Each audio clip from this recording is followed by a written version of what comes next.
যুক্তরাষ্ট্রের সঙ্গে যুক্তরাজ্যের বন্ধুত্ব অতি গভীর এবং আমরা দেখেছি যে যখনই কোনো মানে যুক্তরাষ্ট্রের কোনো সমস্যা হয় ইউরোপীয় দেশগুলোর সঙ্গে, তখন কিন্তু যুক্তরাজ্য সবসময় যুক্তরাষ্ট্রকে অলমোস্ট ব্ল্যাঙ্ক চেক দিয়ে থাকে।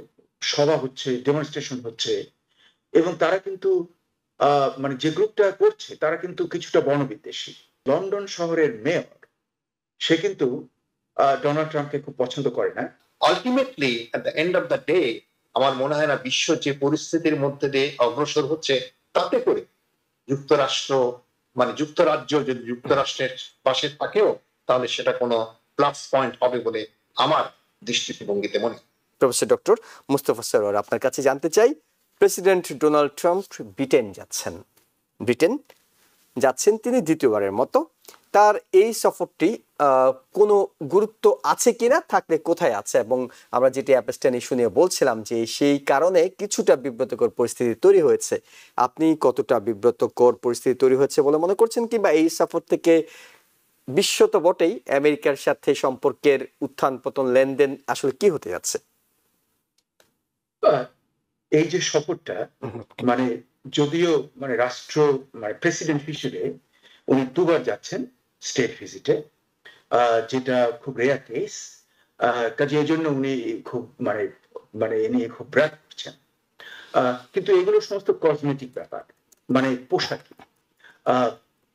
যুক্তরাষ্ট্রের সঙ্গে যুক্তরাজ্যের বন্ধুত্ব অতি গভীর এবং আমরা দেখেছি যে যখনই কোনো মানে যুক্তরাষ্ট্রের কোনো সমস্যা হয় ইউরোপীয় দেশগুলোর সঙ্গে, তখন কিন্তু যুক্তরাজ্য সবসময় যুক্তরাষ্ট্রকে অলমোস্ট ব্ল্যাঙ্ক চেক দিয়ে থাকে, আমরা যেটা দেখেছি। কাজে সেই সম্পর্ক তো অটুট থাকবে। তবে এই সফরে একটা জিনিস আমরা লক্ষ্য করছি যে ওখানে কিন্তু একটা দক্ষিণপন্থী মানে কাইন্ড অফ আপরাইজিং হচ্ছে।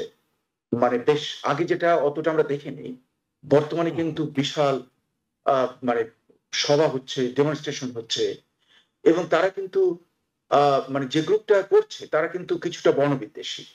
তারা আসলে ইমিগ্রেশনের ব্যাপারটা নিয়েই তাদের মেইন হেডে। তার অর্থ যে অন্য যে জাতিগোষ্ঠী যারা রয়েছে, ইংল্যান্ডের বিভিন্ন মানে ইউনাইটেড কিংডমের যে বিভিন্ন কলোনি থেকে যারা আসছে, আমার যেন মনে হচ্ছে এই ডেমনস্ট্রেশনটা তাদেরকে তাদের তাদের এগেনস্টে, মানে ইমিগ্রেশনকে আরো টাইট করা, এবং তুমি আমার মতো দেখতে নয়, অতএব তুমি আসলে ইউনাইটেড কিংডমের কিছু নও, এমনি একটা অ্যাটিটিউড, যেটা আমরা দেখছি যে যুক্তরাষ্ট্রের মাগা মুভমেন্টের যে এক্সট্রিম রাইট উইং এর যে ব্যাপারগুলো, তার সঙ্গে একটা মিল রয়েছে। এবং এরা হয়তো ডোনাল্ড ট্রাম্পের মানে সমর্থক হতে পারে, হওয়ারই সম্ভাবনা খুব বেশি। তবে কাউন্টার ডেমনস্ট্রেশনের সম্ভাবনা খুব বেশি, এবং অলরেডি শুরু হয়ে গেছে। কারণ আমরা জানি যে লন্ডন শহরের মেয়র, সে কিন্তু ডোনাল্ড ট্রাম্পকে খুব পছন্দ করে না, এবং সে কিন্তু মানে মানে ওই যে যেটাকে আমরা বলি ইউকে মানে সাদা সাদা, সে টাইপের লোক নয়, আমরা জানি। কাজেই আমরা দেখবো যে এই ভ্রমণটা কি হয়। কিন্তু এই ভ্রমণটা বিশেষত আমি এটাকে খুব গুরুত্ব দিচ্ছি না, এটা পোশাকি। যদিও একটা ব্যাপার যে অ্যাম্বাসেডর যাকে করেছে, সাম্প্রতিক চাকরি থেকে বরখাস্ত করেছে যৌন কেলেঙ্কারির কে সন্দেহ করে, কারণ তার নামে কোনো আমি দেখিনি যে কোনো মানে ইনডাইটমেন্ট অথবা কোনো কনভিকশন হয়েছে।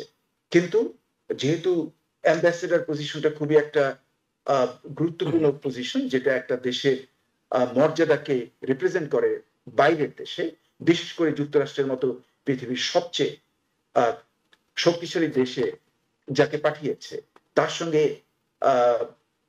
ওই ভদ্রলোক সঙ্গে যে সম্পর্ক, সেই কারণে সে বরখাস্ত হয়েছে। কিন্তু একটা মূল আশ্চর্য বিষয়টা ব্যাপার হলো যে এইখানে যে আসলে প্রেসিডেন্ট যখন সংবাদ সম্মেলন কিংবা সাংবাদিকদের মুখোমুখি হবেন, তখন নিঃসন্দেহে ব্রিটেনের সাংবাদিকরা তো বটে, সেখানে বিশ্বের বিভিন্ন গণমাধ্যমের সাংবাদিকরা থাকবেন, তারা প্রেসিডেন্টকে, আমাদের প্রেসিডেন্টকে এই প্রশ্নটি করবেন, এটি জন্য আসলে প্রস্তুত থাকতে হবে। এটি হয়তো একটা বড় দাগে বলা যায়।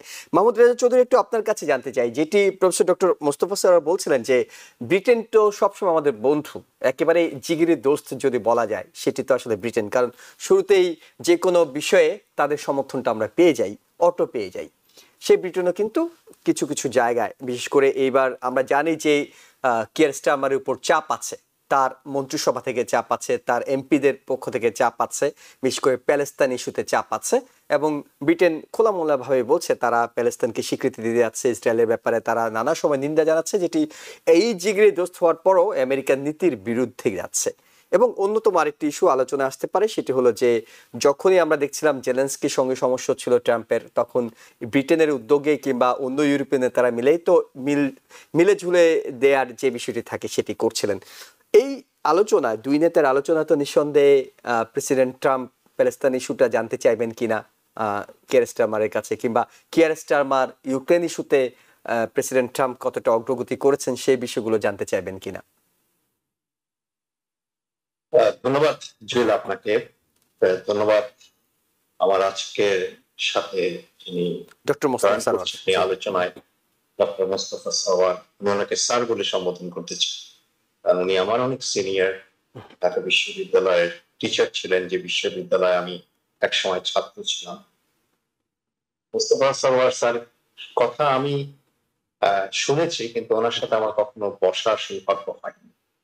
উনি আমার চাইতে বেশি বিশ্বকে দেখেছেন, মার্কিন যুক্তরাষ্ট্রকে দেখেছেন, অগাধ পড়াশোনা রাখেন। অতএব ওনার সাথে বসতে পারার এই অপরচুনিটিকে আমি একটা অনার মানে মনে করি। দ্বিতীয়ত হচ্ছে জুয়েল, আপনার যে প্রশ্ন, সে প্রশ্ন হচ্ছে যে আপনি সবসময় দেখবেন যে মার্কিন যুক্তরাষ্ট্র এবং ব্রিটেনের সম্পর্কটা হচ্ছে, মার্কিন যুক্তরাষ্ট্র যদি প্রশ্ন করে তুমি কি আমার জন্য উপর থেকে ঝাঁপ দিতে পারবে, যুক্তরাজ্য বলবে কত উপর, তাতে তার কোনো স্কাই ইজ দ্য লিমিট। যুক্তরাষ্ট্র, যুক্তরাজ্য, এই দুটো দেশ একে অপরের প্রতি অত্যন্ত বন্ধুবৎসল এবং অত্যন্ত সহযোগিতা করে একজন অপর সঙ্গে। যুক্তরাষ্ট্র হলে, যুক্তরাষ্ট্রের যদি কেস হয় সেখানে ব্রিটেন সমর্থন করে। আপনি দেখেছেন ইরান যুক্তরাষ্ট্র যুদ্ধের সময় টনি ব্লেয়ারের কি ভূমিকা ছিল। তো যেটা টনি ব্লেয়ার পরবর্তী পর্যায়ে স্বীকার করেছে যে তার সিদ্ধান্ত অনেকটা ভুল ছিল এবং যুক্তরাষ্ট্রের সাথে সমর্থনে তার অংশগ্রহণ করাটা উচিত ছিল। অতএব এখনো যদি আপনি দেখেন যে ডোনাল্ড ট্রাম্প তো আরেকটু এক্সট্রিম পয়েন্টে থাকেন, উনি আসলে কোনো বিশ্ব জনমতকে উনি কেয়ার করেন, ওনার যেটা মনে হয় সেটাই উনি করেন। উনি হয়তো ধরেই নিয়েছেন যে উনি হয়তো এই সময়কার আপনার দ্বিতীয় হিটলার হবে, এটা হয়তো ওনার একটা মস্তিষ্কের মধ্যে হয়তো সেট আছে। উনি হয়তো দেখবেন যে আগামী 2 বছর বা 3 বছর তার যে ক্ষমতা আছে, তারপর উনি ক্ষমতা ছেড়ে যান কিনা সন্দেহ আছে। তো এখন যে সম্পর্কটা ব্রিটেনের সাথে হচ্ছে, সেটা হয়তো যুক্তরাষ্ট্র জানতে চাচ্ছে যে এই যে জাতিসংঘের একটা প্রস্তাব হয়েছে, যে ফ্রান্সের প্রেসিডেন্ট যে একটা প্রস্তাব করেছে যে স্বাধীন প্যালেস্টাইনকে একটা আলাদা রাষ্ট্র হিসাবে স্বীকৃতি দেয়া, সে ব্যাপারেও ইউরোপের অনেক দেশ ইনক্লুডিং ইউকে রাজি হয়েছে। এটা একটা ব্যাপার আছে যে সে ইউকে কতটা অগ্রসর হয়, কতটা তার পক্ষ থেকে, যুক্তরাষ্ট্রের পক্ষ থেকে সরে যায়, এটা একটা দেখার বিষয়। যুক্তরাষ্ট্রের প্রেসিডেন্ট সেটা হয়তো একটু মেজার করতে চাবেন, এবং পাশাপাশি উনি হয়তো দেখতে চাবেন যে যুক্তরাষ্ট্রের সাথে যে সম্পর্ক বিদ্যমান আছে ইউরোপের যেসব দেশে, ইউরোপের যে সমস্ত দেশ আপনার অলরেডি ফ্রান্সের প্রেসিডেন্টের সাথে একাত্মতা ঘোষণা করছে, তারপর ইউক্রেন এবং রাশিয়ার প্রশ্নে যে দ্বন্দ্বগুলো দেখা যাচ্ছে ইউরোপের রাষ্ট্রগুলোর সাথে, সেখানে আপনার ইউকে কতটা তার সহায়ক শক্তি থাকে এবং তাকে কতটা সাহায্য করে। তবে আমার ব্যক্তিগতভাবে মনে হয় স্যার মোস্তফা সারওয়ার আমাকে কারেক্ট করে দিতে পারবেন, আমি বিনয়ের সাথে ওনার কাছ থেকে শুনতে চাবো যে ultimately at the end of the day আমার মনে হয় না বিশ্ব যে পরিস্থিতির মধ্যে দিয়ে অগ্রসর হচ্ছে, তাতে করে যুক্তরাষ্ট্র যুক্তরাজ্য যদি যুক্তরাষ্ট্রের পাশে থাকেও, তাহলে সেটা কোনো প্লাস পয়েন্ট হবে বলে আমার দৃষ্টিভঙ্গিতে মনে হয়। নিউ ইয়র্ক থেকে সম্প্রচারিত TVN 24 টেলিভিশন বিশ্বজুড়ে বাঙালির কণ্ঠস্বর।